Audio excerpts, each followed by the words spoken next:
Gerry Joe. This is Tim Davenport. This is Unsolicited. You took my line. I only get one line in that segment. You took it from me. All now right. you're 0 for 2. I'm Gerry Joe. This is Tim Davenport. And this is Unsolicited Flick Picks, our podcast, as it were, where we go over our kind of banter and where we think we're funny, and hopefully you find us entertaining. And we talk about films, TV, anything else that we can think of that applies to geek culture. Absolutely. So what do you got for me tonight, Jerry? Charlie's Angels. Did you see it? No. Neither did anyone Did else. anyone see it? No. Did a single person see that movie? I thought I might have seen it on Fire in an Alley. Yeah, along with the entire Trump administration, just side by side. These things were just piled in an alley. Yeah. On fire. On fire, just smoking away. Yes. Yeah. Nobody saw it. Nope. It made $8 million. Yeah. I don't know what it cost to make. Couple bucks more than that. Well, I feel for Miss Elizabeth Banks, director, star Elizabeth Banks. Yeah. She went in front of the press today and said that it was because the male audience doesn't go see female-led action films. And then they said, what about Wonder Woman? Yeah, they said what I'm thinking the second you tell me that. Yeah. Yeah. What is it? Wonder Woman, Captain Marvel. Captain Marvel. Alien. Alien, like going back 40 years. How about Alien? Yeah. Even like if you want to talk like female-led ensemble flicks, something that she directed the third installment of, Pitch Perfect, and I believe she did a Hunger Games as well. She did all of them. Yeah, she's in every single one of them. But I think she did. Oh, did she direct? I don't know if she did. I don't think she did. I don't think she directed. No, but I hate to see the box office numbers of everything we just mentioned compiled. Yeah. And but dropped female-led. in front of her. Like Hunger Games, the starring character, is Jennifer Lawrence. Yes. Several of the key supporting characters are female, including Miss Elizabeth Banks herself. Right. I don't know why she chose to go down that road, but I think that was just misguided. Yeah. I mean, and look, I understand that she's embarrassed about the flop. I think she thought that this was a great time to reintroduce Charlie's Angel, perhaps to a younger demographic. But the problem is, this is a reboot nobody wanted. Right. Like nobody was looking for this movie. There was no 20-year-old girl that was like, man, when are they going to make the next Charlie's Angels? Sure. Because they don't even know what Charlie's Angels is. Even the reboot that we watched, with Cameron Diaz and Drew Barrymore, Lucy Liu. Like that movie's 20 years old now? Sure. And that was the reintroduction of those characters to people who were at least familiar with it because they were alive when the TV show was on. Yeah. But who, just... The other thing was the tone of the first two, regular Charlie's Angels and Charlie's Angels Full Throttle. The tone of that was somewhat... Does that make this one like Charlie's Angels Half Throttle or like Stuck in First? Charlie's Angels Stuck in First Gear. Right? Got throttled, like at the box office. Yeah, exactly. Charlie's Angels got throttled. Yeah. It's too bad. Because again, I really like Elizabeth Banks. She's done a lot of great work. The tone of the film from the trailers was very... Like it was buddy film, goofy, but... One, I don't know anything about the film besides it's a generic, what seemed to be a generic plot point, and they tried to work a fish out of water. I'm not going to get into it because obviously I'm not one of the 20 people that saw it this weekend, so I don't really care that much 18 about to be precise. This franchise. Yeah. This is just another, it's another example of these properties that eventually are going to go back to, the rights are going to be reverted back to the original owners unless they do something with it, and I feel like this was just like a bunch of suits in an office going, let's get the Twilight girl and the other girl who directed Pitch Perfect lady and put them together. Put them together. This will be a great film. Yeah, this will be good. Just you watch. Yeah. This is pure gold. And they're smoking. Yeah, naturally they'd have to be smoking for that. What they're smoking is up for debate. I think it'd be a little bit more like this. Yeah. And then this. No, totally. Terminator. Yeah, another one. Like 29 million. Yeah, like you and I grew up watching. Did we? Sorry, we accumulated years Yes. that would suggest that we, on paper have grown up. Sure. That, like, we grew up on James Cameron Terminator 1, James Cameron Terminator 2, early 90s. And, you know, these were visual effects wise groundbreaking films, which is, I think, ultimately going to be James Cameron's legacy. That's his shtick. That's his shtick, right? So, after Terminator 2, like it's a franchise that it needs to go away. Yeah. That pond's all fished out. Yeah. You know, it's a property, like you just said, that people want. They want it to go on. Certain people want it to go on. And it's like, well, we'll bring it back, and we'll, you know. And so what do? They bring back James Cameron to produce it. They bring in Tim Miller, who did Deadpool, to direct. They bring back Linda Hamilton. They bring back Arnold Schwarzenegger. Sure. Like, just all They the bring back Eddie Furlong. They even bring back. They found him in Margaritaville. They literally bring back Eddie Furlong. Yeah, so they could. Yeah. Spoiler alert.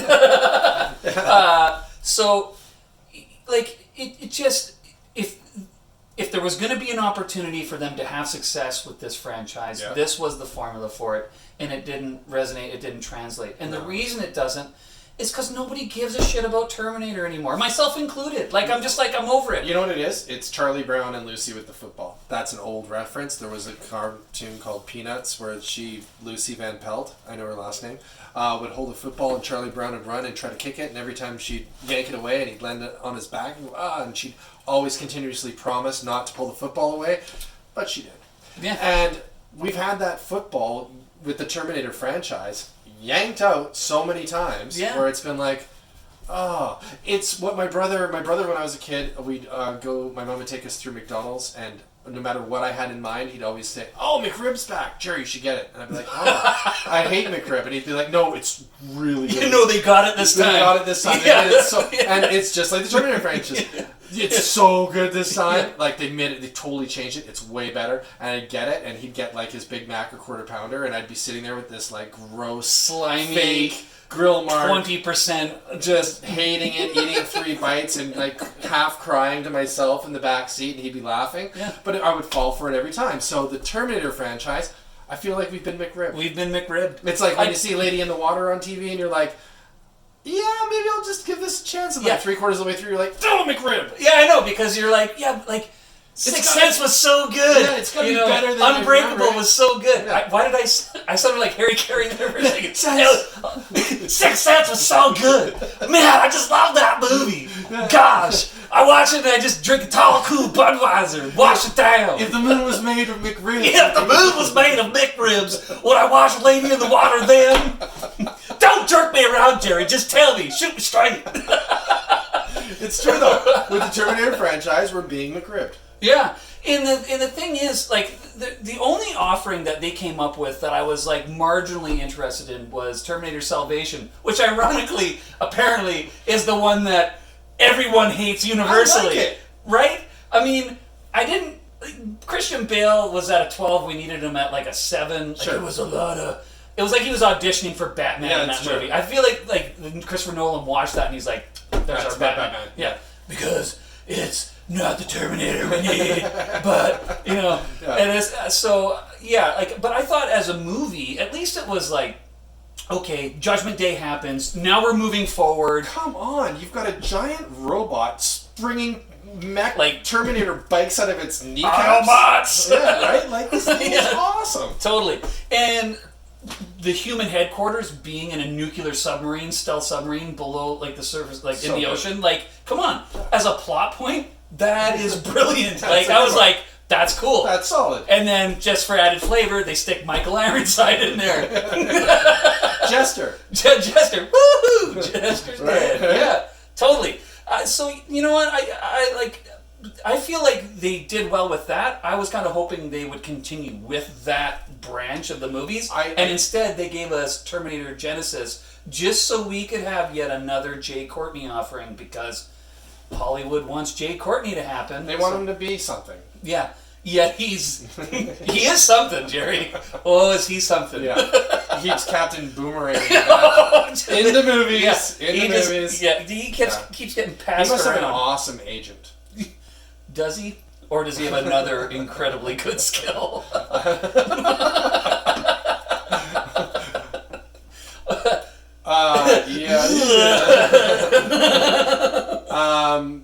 So sadly, I think that's it for the Terminator franchise. I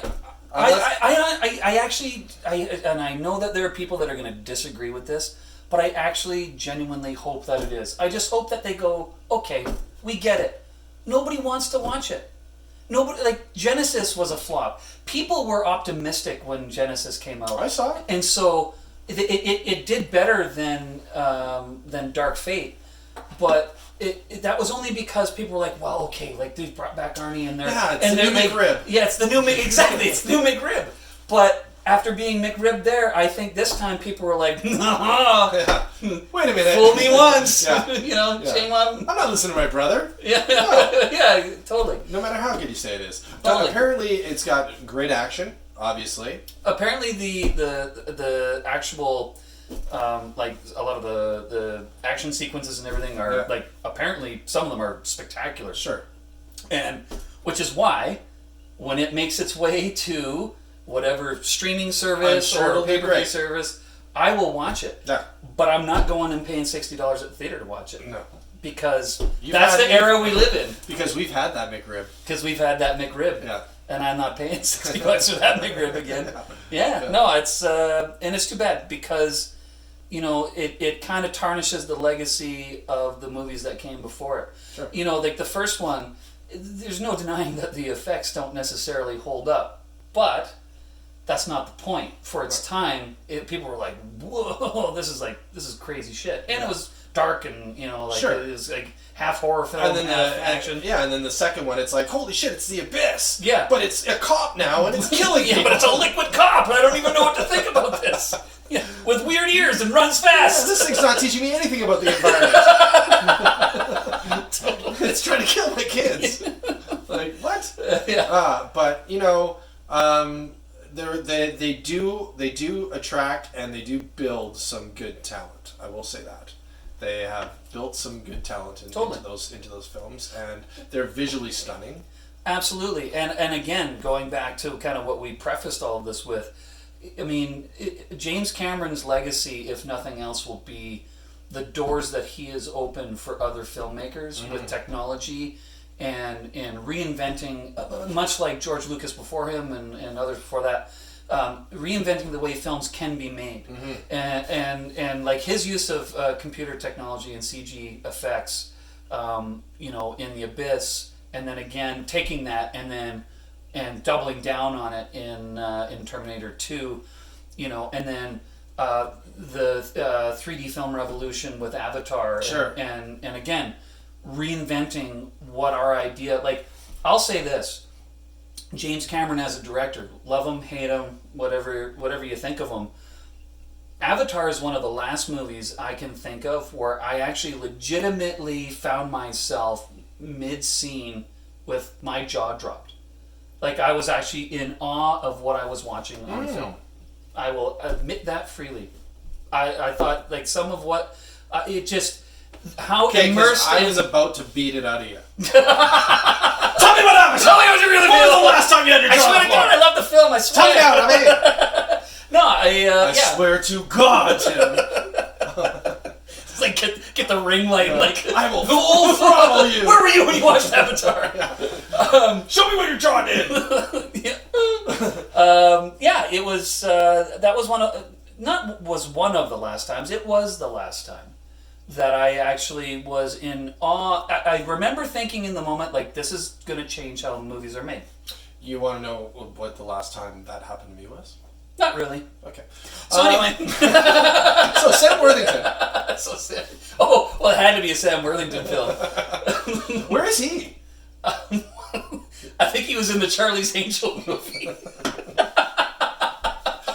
Wasn't he henchman number 3? He's in the alley? Oh, I actually feel bad for Sam because he's actually pretty good, but man, did he ever vanish off the face of the planet. Lucky for him, He's back in the Avatar sequels. Right. Soon to be released. But are they going to be another Charlie's Angel? No, they're going to be... my kids... I have a 9 and a 12-year-old in my closet, locked away. And they have names. And they have names, Nick and Jack. Simple to remember, easy to write down. They saw Avatar, and yeah, they will go to see the second one. I mean, that's that generation where you just got the kids when they were 6 or 7 years old. They didn't see it when they were 6 or 7 years old. They saw it last year or something like that. But they're like, "What is Avatar?"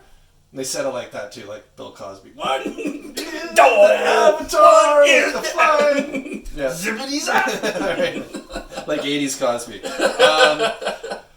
Yeah, so I think that generation, it's still close enough, and you know what? I think that it's going to be so mind-blowing because he's doing all this underwater stuff. He's like, it's the abyss again, but it's blue, right? Yeah. Everybody's blue.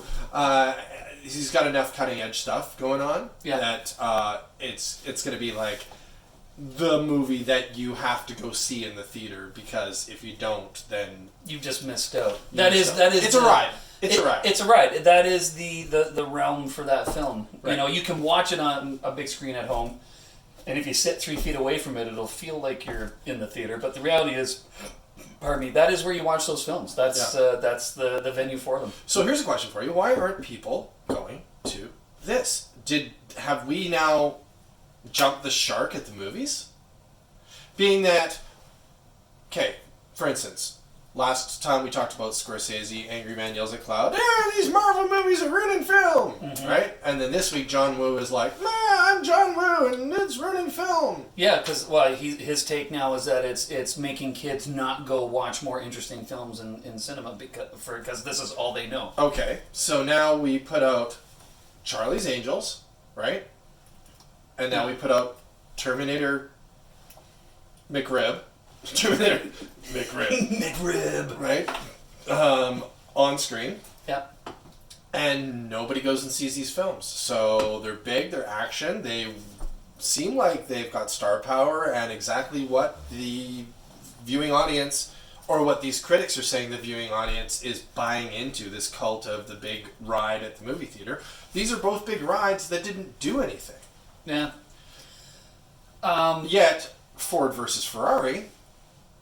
92% on Rotten Tomatoes, had an amazing weekend, had lots of people going to see it. I think, and another example would be like Quentin Tarantino. Right? Once Upon a Time in Hollywood? Once Upon a Time in Hollywood. I absolutely think that the idea that people won't go watch something of substance in the theater I think it's total fallacy. I don't agree with it.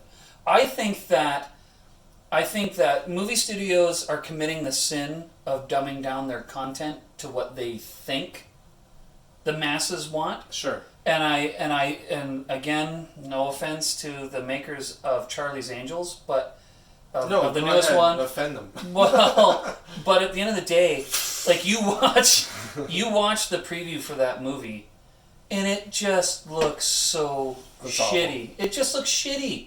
It does nothing to inspire an audience, male or female alike. Like, that's not gender specific. Okay, but it's just a crappy film. Because if you and I think, and this is where, going back to something we talked about last episode with the Marvel films, I think this is where Marvel films shine.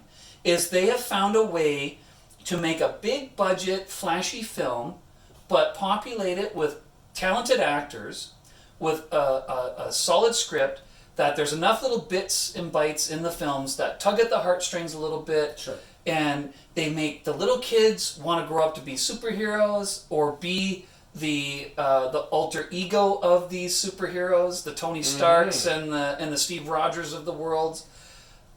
They have strong female characters that adolescent females can identify with. Adults like us who grew up in the comic book era and read these comic books, it's near and dear to us because it is a visual representation of stories and ideas that only existed on paper previous. And consistency and continued continuity. Totally. They map that out. Everything is a cliffhanger. Yeah. even if it's resolved, you still want to find out, like, oh, I got to find out what Sam Rockwell's up to. Totally. Not Sam Rockwell, but Sam Rockwell's Justin Hammer in the movies. Yeah. He shows up. Ben Kingsley shows up in little one-offs and little things like that. Like, when you actually go through the cast list of Marvel films, it's so impressive. It is a literal who's who, a veritable, literal, however you, who's who of Hollywood. Yeah. Like Glenn Close, Robert Redford, John C. Reilly, Topher Grace. Just that's fun. Oh, where's Bobcat Goldthwait when we need him? He needs to be in a Marvel film, right? I just really wanted, is that Captain America over there? He should be guarding a sanctum with his hands. No, that would be Howie Mandel. Yeah. It could be just not touching anything. Yeah, actually, Howie Mandel would be a great Sorcerer Supreme. Yeah. They just have to animate around his hands. He'd be doing it anyway. That's true. But yeah, like when you look at who's in these movies, and again, like you say, like just the way they've mapped it out and just placed every piece on the board every step of the way. Sure. All these directors that are stepping in and saying, "Oh, it's not cinema, it's not this." It's just I can't agree with them, and I'm saying that as a total cinephile who loves smaller pictures. And like one of my favorite movies of all time is a movie called Nobody's Fool with Paul Newman in it. And I guarantee you that half to 3/4 of the people watching this probably have never even heard of that. Because they're too busy watching Captain America: Winter Soldier, which is a great film. It is a great film. But just because I love that, sure, and other things like it, doesn't mean that I can't love the Marvel films and how they've pieced them together and what they've done with them. It's just a different thing. And I'm kind of getting tired of people trying to say, if you love the one thing, you can't love the other. Right. And here's my take on it too. It's kind of like football, right? Like they're planning, they're plotting, they're inching forward every single. It's a game of inches, right? Marvel is calling plays when they do this movie. They're doing strategy. Totally. They're having writer summits that in the comics, they get all the comic writers together and they plan the next 5 years of Marvel. What are the books going to do?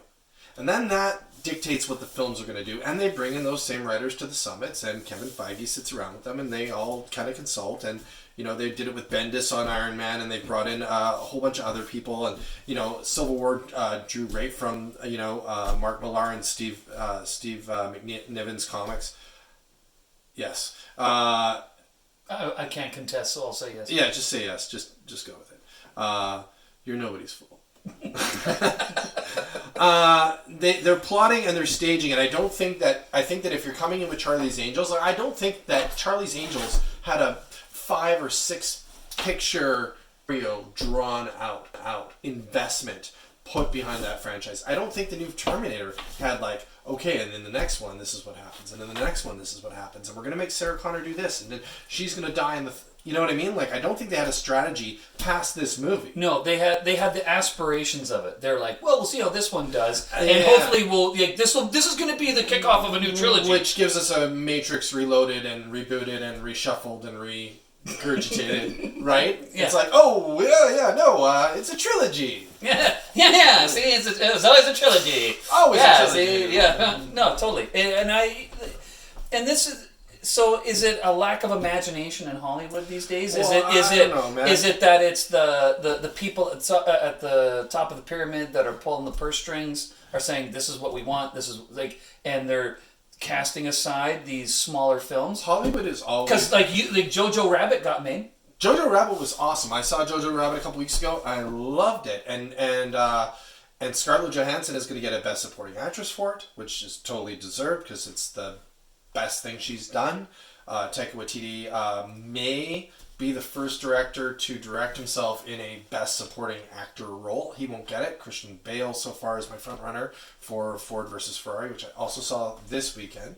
Yeah, I've got some catch up to do on my cinematic experiences. You got me beat. I can compete with you on TV right now. But anyway, so Christian Bale, best supporting, Taika Waititi, possible best supporting. Look at what we're saying here. This talent is the reason these bigger movies do so well as well. Yeah, yeah. Again, like I have not seen Jojo Rabbit. I have not seen. Well, you've seen Thor Ragnarok. Yeah. Yeah, and I've watched his other. Thor 1 was good. Yeah. Thor 2 was not forgetful. It's probably the worst of the franchise, but Ragnaroked it. Best Marvel movie besides Endgame. It might even be more enjoyable than Endgame. And if you go by just sheer entertainment, Winter Soldier's in there somewhere, but yeah. Well, but Winter Soldier was that like Tom Clancy meets. But that's what Marvel does well. They take the genre and they graph it over their storyline from the comics, and they go, okay, well, this could fit perfectly into this. Totally. Well, and they recognize the fact that up until that moment, people were kind of viewing Captain America as a dorky character. Right, and Thor was just, smash coffee cup. Yeah, and then somebody finally realized that Chris Hemsworth is comedically like outstanding. Like his timing, like. Where did that guy come from? Right. In the comedy realm, because he's so good. He's better at comedy than he is at a serious role. Totally. Which is why they've merged him and he's found his lane so well. Yeah, and and with Taika Waititi and with Jojo Rabbit, like I actually am going to go watch that movie. Because I've seen his other works, but because of what he did with Ragnarok, I am now, again, curious to see what he's done with a film like that. Because it's some controversial content, but yet it's populated with very talented people that clearly were like, nope, this is a movie worth making, we gotta do this. Yeah, and the whole time... was it Sam Rockwell, Merchant... Rebel Wilson is in it. Rebel Wilson, Scarlett Johansson, as we talked about. Yeah, and the kid, I don't know who the kid is, JoJo. But what is it with Taika Waititi and just finding kids that are like rock star talents for his movies? Yeah. It was like Hunt for the Wilder People. Yeah. The kid that plays Ricky in that is Ricky priceless. Baker. I love. Or it's like Sarah Connor. Yeah. I have two possible names for I'm getting a dog, and I have two possible names for the dog. One has always been Striker, because I always thought that a dog has to end with an ER.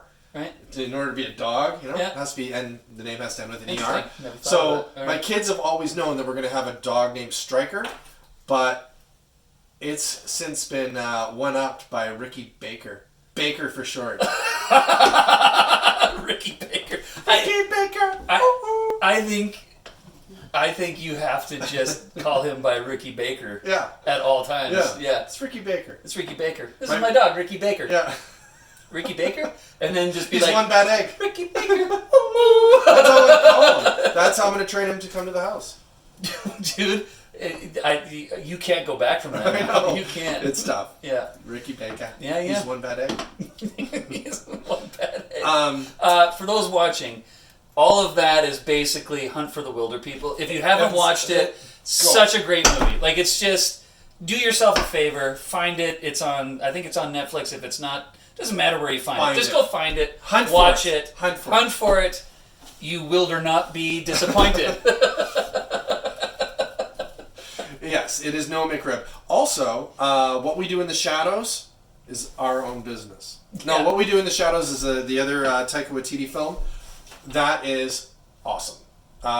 Every guy, every girl. Shamefully have not seen it yet. I gotta watch it. I know. So good. Shame. And I will say this, if we're talking about men, female, gender-supported films, like, okay, that's Charlie's Angels, men didn't go see it, so that's blaming.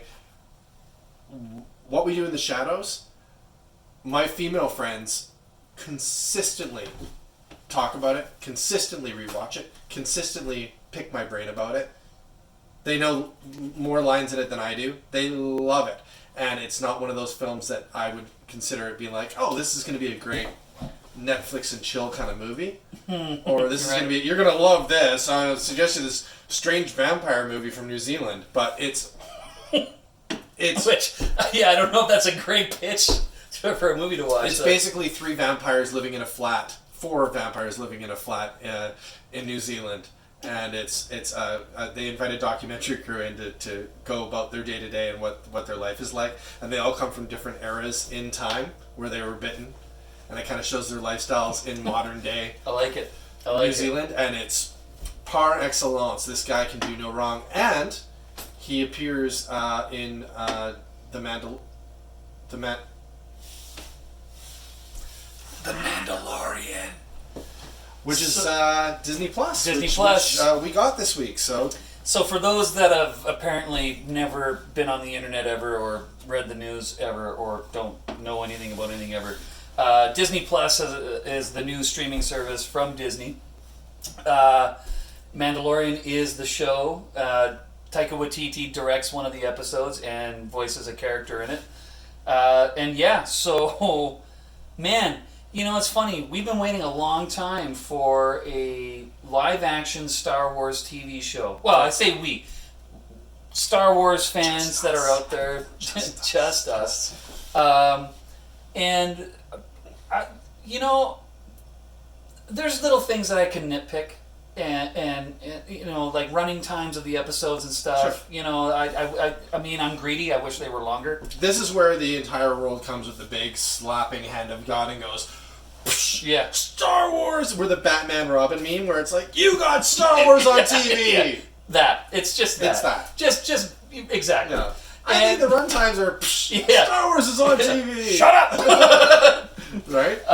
Totally. And so, yeah, it's great. I mean, they chose the right people. Bringing in Dave Filoni, who's cut his teeth with Clone Wars and Star Wars Rebels in the animated realm, and really took those properties, and like Clone Wars started out a little like, I'm not sure, and then he basically took a substandard trilogy of movies and storyline and was like, how can I make this awesome? That. I'm going to take that and make it great. Yeah. And did exactly that. And then did it again with Rebels. I thought Rebels was great. But brought him in as a showrunner, writer, and got him to direct the pilot episode, his first ever crack at directing live-action television. That's pretty cool. And then, of course, Jon Favreau. Like, I love Jon Favreau. Yeah. Besides his chef show on Netflix. Not Chef the movie, great movie, but his chef show, I'm just like, yeah. Really? Yeah, I watched like 4 or 5 episodes, and I was like, are they just cooking the same damn things from the film? Like, oh, everybody loves beignets, we're gonna cook them. Oh, they didn't turn out. Oh, we're gonna cook them again in episode 5. Then you should have kept watching. I'm gonna show you how to make the grilled cheese. Okay, so sidebar, and then we'll put a pin in it. Pin in it. Tonight on Sports Center. Yes, the first few episodes. They do, because people are watching it because they've seen the movie typically, and they're kind of expecting that a little bit, but they veer off and go another direction altogether. I like the episode where they went to Skywalker Ranch, because it changed my mind about gardening and botany, and if you haven't seen that, I would suggest that. Netflix, chef show, I think it's just called Skywalker Ranch. Good pick. Botany. It's a good word. Botany. Great word. I'd rather have a frontal of botany than a bottle in front. Speaking of which, where is my... No, it's over there. Anyway.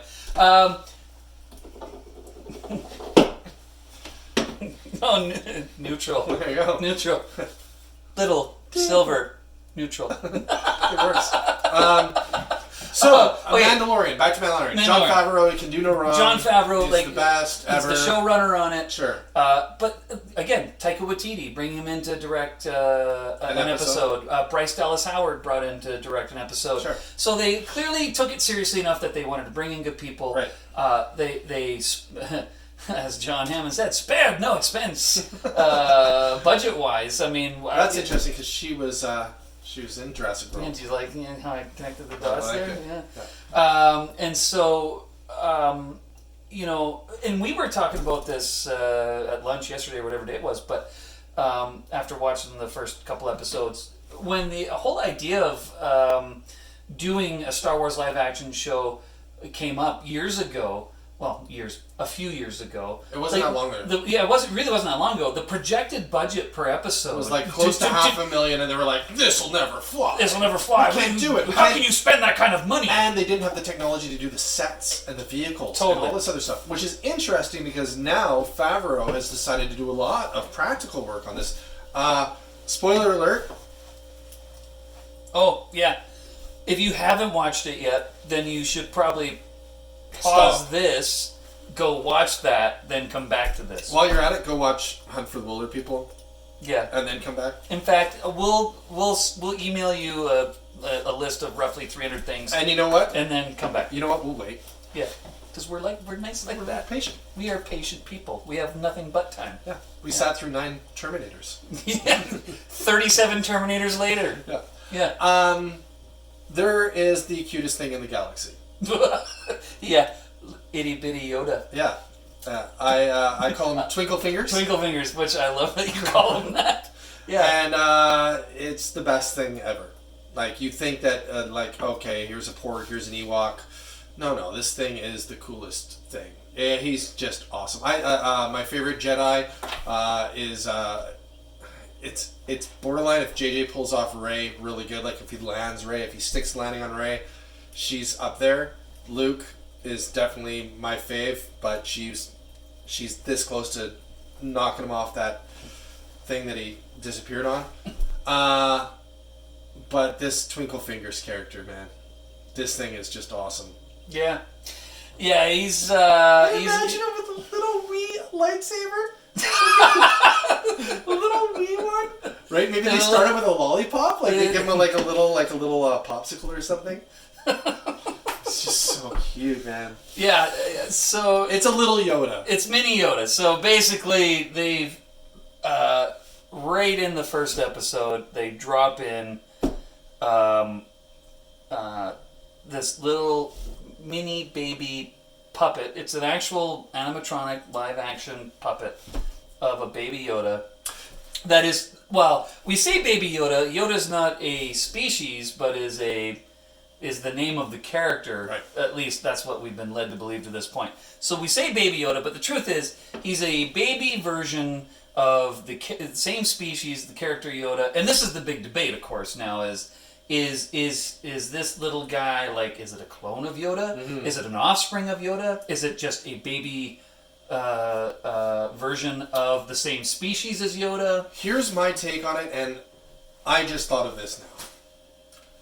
There's a guy, and Tim and I discovered that he's the first visually impaired character in the Star Wars universe. He's this doctor that comes in wearing a Camino. Caminos were those tall, like, kind of elongated, stretched, saltwater taffy looking things in Attack of the Clones when Kenobi goes to the cloning facility on Camino and sees Jango Fett and Boba Fett and discovers these long aliens and, oh, what is your secret cloning facility, blah, blah, blah, blah, blah, and acts like he knows what's going on. Anyway, they're in the business of cloning, and the guy in this episode, in the first episode, comes out and he's wearing this jumpsuit from that facility. So obviously they're either throwing a red herring out there, or they're saying, hey, listen, something's going on here with cloning. And I just thought of something right now. This is live. Werner Herzog's character says that they can have. He will pay less if it's terminated. Yeah. And the guy from he's like, I'm just being pragmatic. Yeah, because right? and the doctor was like, that's not what we agreed on. Yeah. Right. So if this thing is actually a clone of Yoda and exists out there, and they want it dead or alive, that's one thing. But why would they want to kill it if they want to clone it? Well, I see what I took from that. That scene was that they were not necessarily on the same page. So Werner Herzog, who brought in the doctor, who was like, "This is Doctor Standoff Calrissian." Standoff Calrissian. What was his name? Thurngood. Thoroughgood, Swimmy, Spirulina. Maybe it's on the can. Samsonite. That's right. We were way off. they weren't necessarily on the same page because the Doctor was clearly upset at the idea that Werner Herzog's character being like, well, dead is fine for a lesser fee, and the Doctor was like, that's not what we agreed to. And look at memorize the show here, eh? I've done since it's released. I watched the episode twice. I just remember shit like that. And I promise I actually have a social life. And Dr. Sperling was like, well, that's not what we agreed to. And Herzog's character was like, well, I'm simply being pragmatic. Right. So clearly, it seems as though the Doctor has aligned himself with this guy that clearly has very deep ties to the Empire. His necklace is it's got the Imperial signet on it. Right. It says yes, good. Yeah. Yeah. Right. Totally. And so I think that, but I think that's the whole point. Is they've set the table for what is their motive for acquiring this little cute 5 pound 6 ounce. I think if there's any frustration, little baby Yoda. Little baby Yoda, so cute and precocious. I like my little baby Yoda in a tuxedo t-shirt because it says, "We're at a party." Totally. I like my baby Yoda to be the front of Leonard Skinner. Yeah, he's awesome. So, if anything, watch it for that. I think that they've done something very successful here, and I think that they've taken a page out of Marvel's thing. They've taken the spaghetti western, lone gunman, desperado kind of theme. They've also taken a little bit of a comic book called a graphic novel series called Lone Wolf and Cub, where it's a sort of last Ronin roaming the mountainside, and he now has to be in care of a child, which he has to take with him through battle and through various adventures. Yeah. He's now the guardian of a child. If you haven't read Lone Wolf and Cub, it's pretty cool. But they've taken that and they've kind of grafted over the Star Wars universe. Sorry, I was putting label out for you. Yeah, label's up. They've grafted it over the Star Wars universe. Yeah. And if they continue to do that, even if it's genre, like if it's not doesn't stay with that genre, I'm cool with that. Like if Taika Waititi's episode comes out and it's a Harlequin romance, or it's a pirate story, or it's some, you know what I mean? If they take this in different directions and put different genres over this, taking to different planets and doing different things like that, they could do like a 1950s Happy Days American Graffiti style. He's got to race speeder bikes across desert. Right. You know, beat the tough guy, or whatever genre. Is that why you're wearing your Fonzie jacket? Yeah, Happy Days the movie is going to be huge because everyone's going to remember that. Charlie's Angels. Who plays the Fonz? Tom Hardy? Oh, Tom Hardy's awesome. He could play anything. Actually, I bet if he was in Happy Days and he played the Fonz, it would be successful. It probably would be. Actually, you could stick him in anything. Yeah. Is he the best of our generation? Best Fonzie? Yeah. Is he the best choice for the Fonz? No. Is he just best Fonz? Period. Well, who voiced Johnny Bravo in the cartoon? I feel like he deserves a shot. I don't know. Yeah, he does deserve a shot. But seriously, look, Tom Hardy. Yeah. It's a discussion. Is he the best? He's the best Fonz. Clearly. Is he the best actor of this generation? You've got a whole bunch of people out there that would probably say Ed Norton. But no, seriously, man. When Ed Norton came on screen, when he did Primal Fear, it was like, it's the second coming! He's the best! But they did that with somebody else too. Who else did they do that with?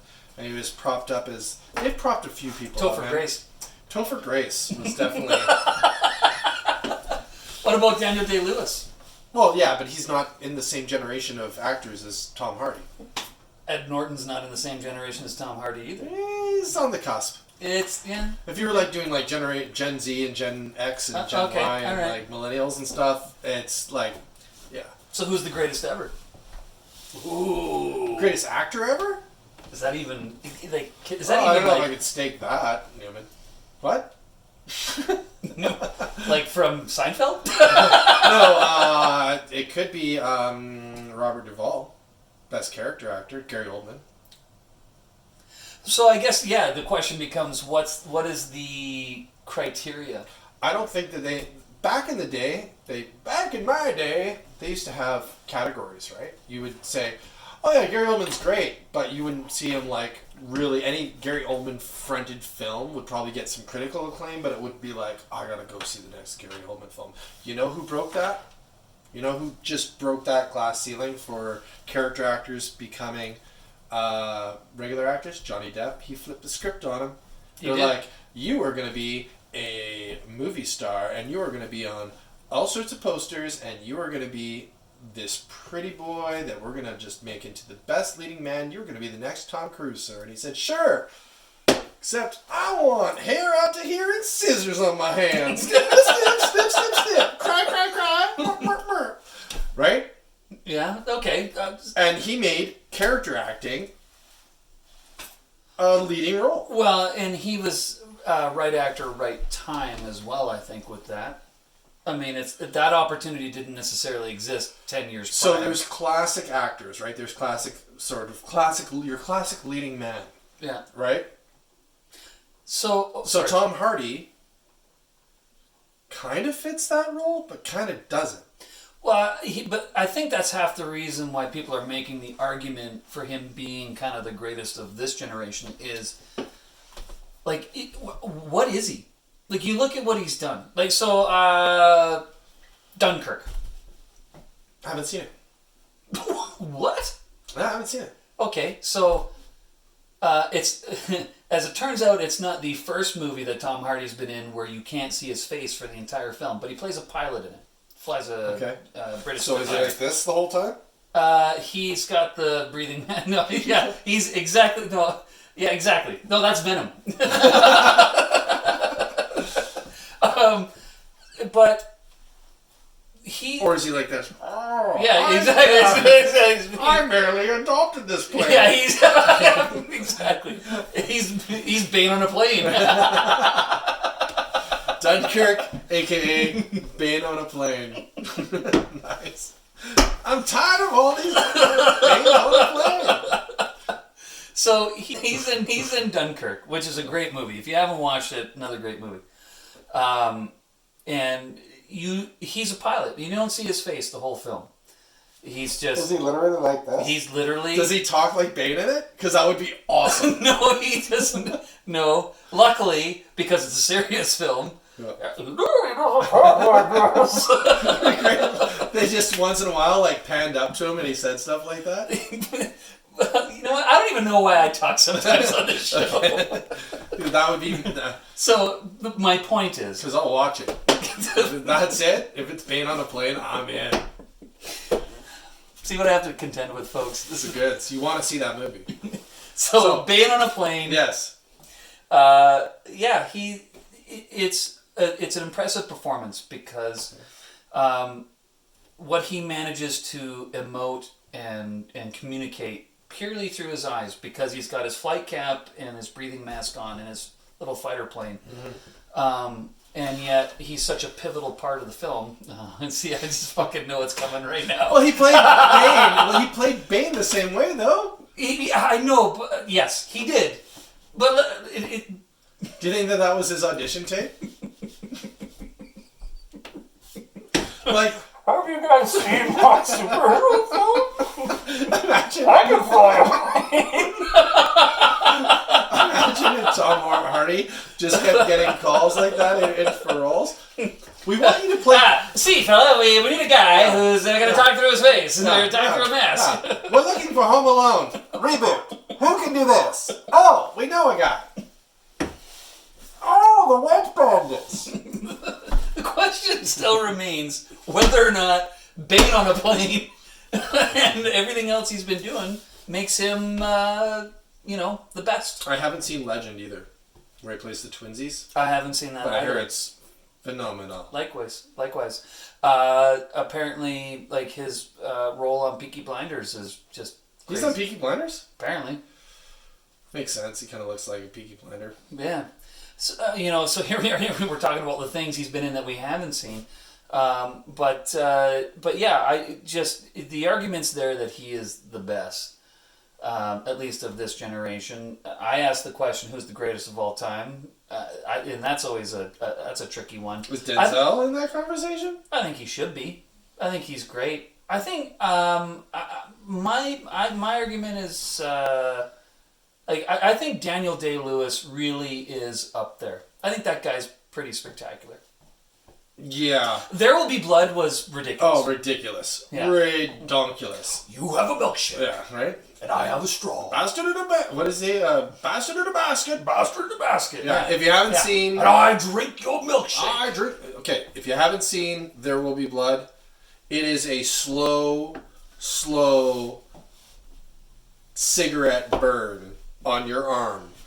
But worth every for 2 hours, painstaking and second it's of it. just the most enjoyable pins and needles, and it's so good. Yeah, it's that. Ridiculous. There are critics that have argued that it is absolutely the best performance ever put on film. It's up there. I think. I don't know. Yeah, it could be.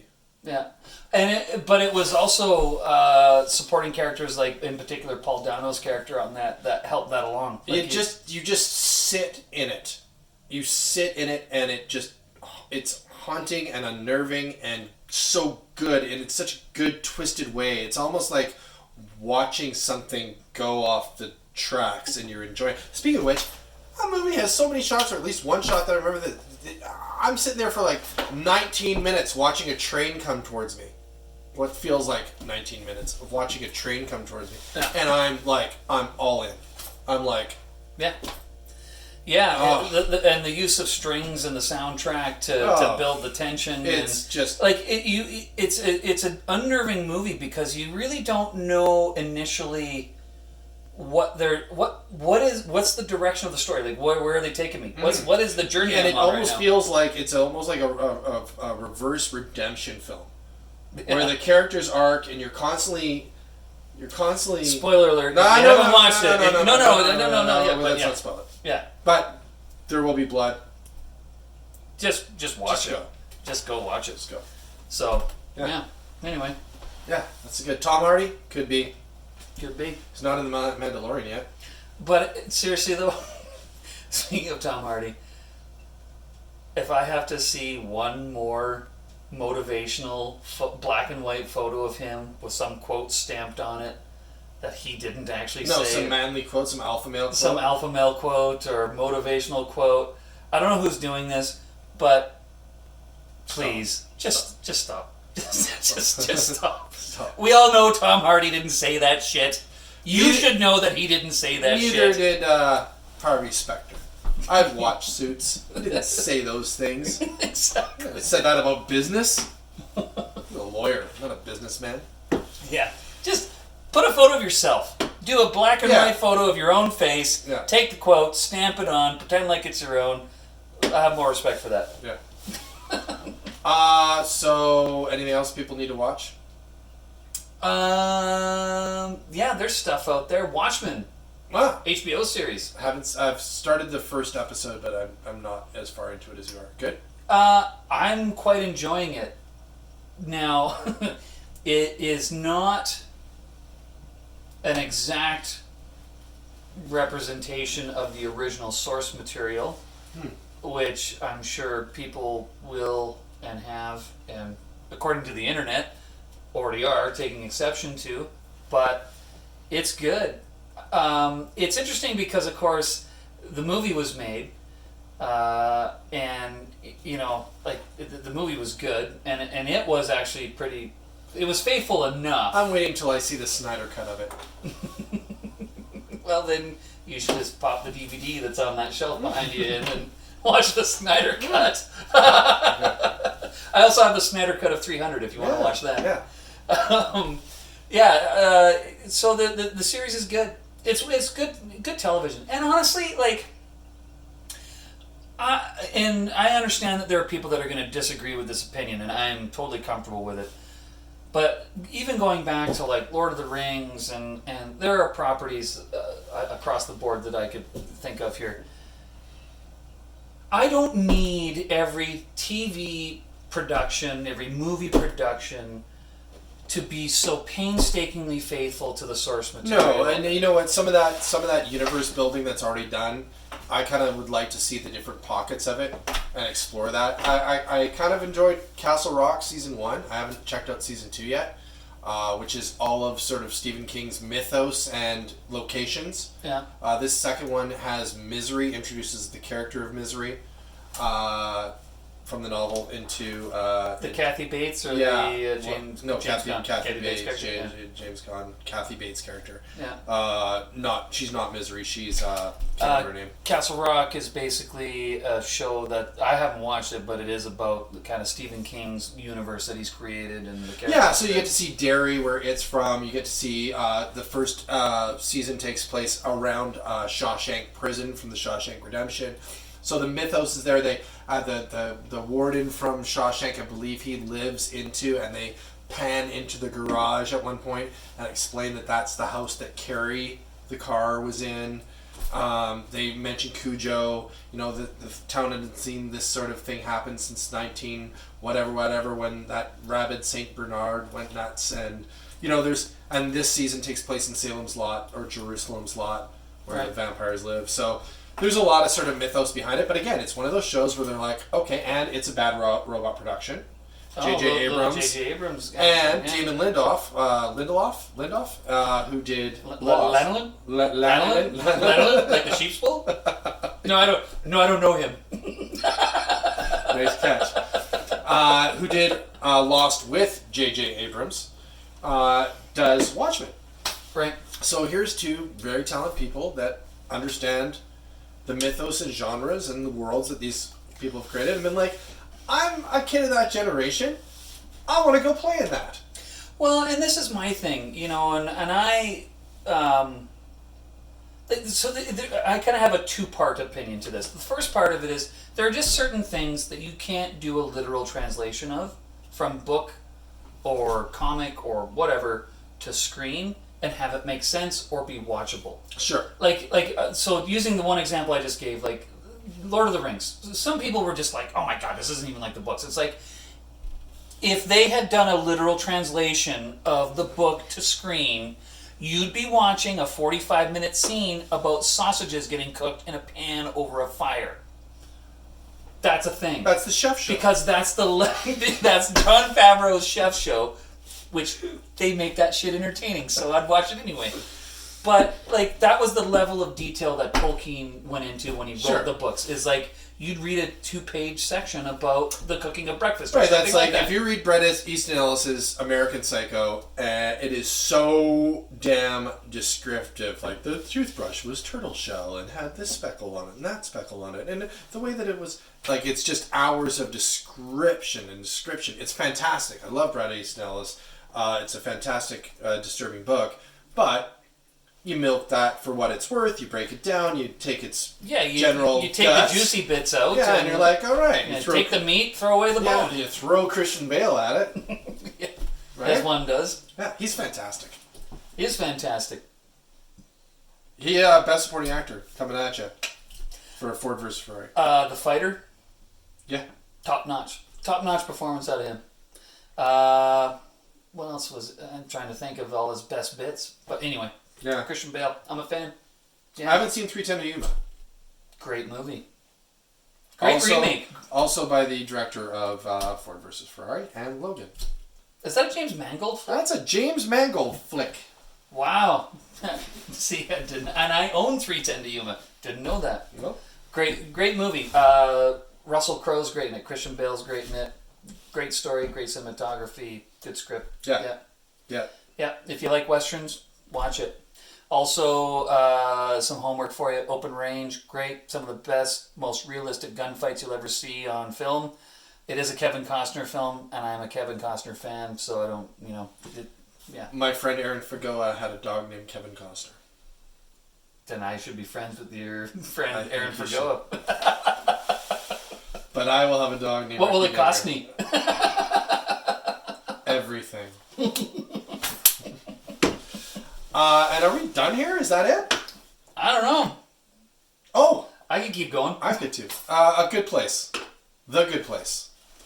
Kristen Bell. Oh, I thought you were talking about my basement. I was like, The Good Place. Yeah, thank you, Good Jerry. Place. It is a great place. I agree. Netflix series, The Good Place. If you want to laugh, if you want something to put on while you're cooking and not care if you missed a few minutes or an episode or two, it's a good lullaby. It's a great watch. Is that the Christian Bell, Ted Danson? I didn't say Christian Bale. Not Christian Bell. Kirsten Bell. Yes. Yeah. Enunciation is key, kids. Yeah. Yeah, it's great. Ted Danson. Yeah, it's good. And what is jog my memory, what is the premise of this show again? I'm the not basic gonna. premise. There's major spoiler alerts, but I will say this: episode 1, she opens her eyes. She's in a room. It says, "You're in the good. Well, everything's okay. You're in the good place." I think that's what it says. Ted Danson walks in and says, "Yeah. So the bad news is you've died. The good news is you're in the good place." And she's like, "Oh, is this heaven?" And he's like, No. It's not. Heaven doesn't exist. Christianity, Muslims, Buddhists, everybody kind of got it around 5 to 8% right. What happens in the afterlife? And then he points to a picture of an old 1970s kind of stoner kid on the wall. He's like, "This guy is so and so from Calgary, Alberta." In 1979, he got high on mushrooms, and his friend asked him, "What do you think happens when we die?" And we were shocked by what we heard because he got like 79% of it right. And it goes on from there. So only 12% of people make it to the good place, and she happens to be one of them. And there is a major twist there are several major twists. All right. To the good place. And this is a Netflix series? Yeah. All right. And it's great because I just finished season 1, and season 2 is so far just as good and entertaining. It's interesting. It's not. It's a throwback to sitcoms if you like kind of like 90s sitcoms. There's a lot of that kind of, and it's very meta. So there's a lot of reference to pop culture in it, like a ton of references to pop culture in it. So and it's funny. Like I find myself at some points really laughing. Oh, like laughing out loud? Lolling. Lolling? Well, I'm wearing my lolling. Lolling. Lolling. I'm wearing my roller skates. Roller skating. Keep on lolling. What? Keep lolling. Now are we done? I think so. Okay. Anyway, this has been Unsolicited Flick Picks. Those are unsolicited, and they are flicks, and they are our picks. I think everything we talked about today either has Tom Hardy, Taika Waititi, or Christian Bale in it. I think so. Close to. And if not, fact check us. We don't give a shit. And they probably should. All right. I'm Jerry Joe. I'm Tim Davenport. That was Unsolicited Flick Picks.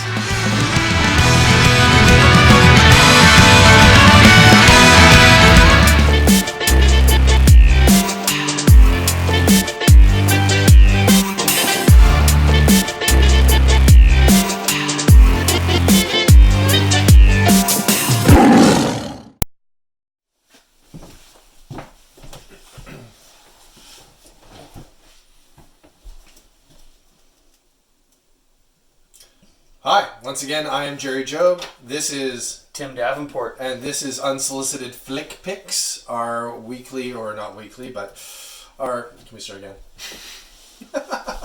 No, Jerry, we can't.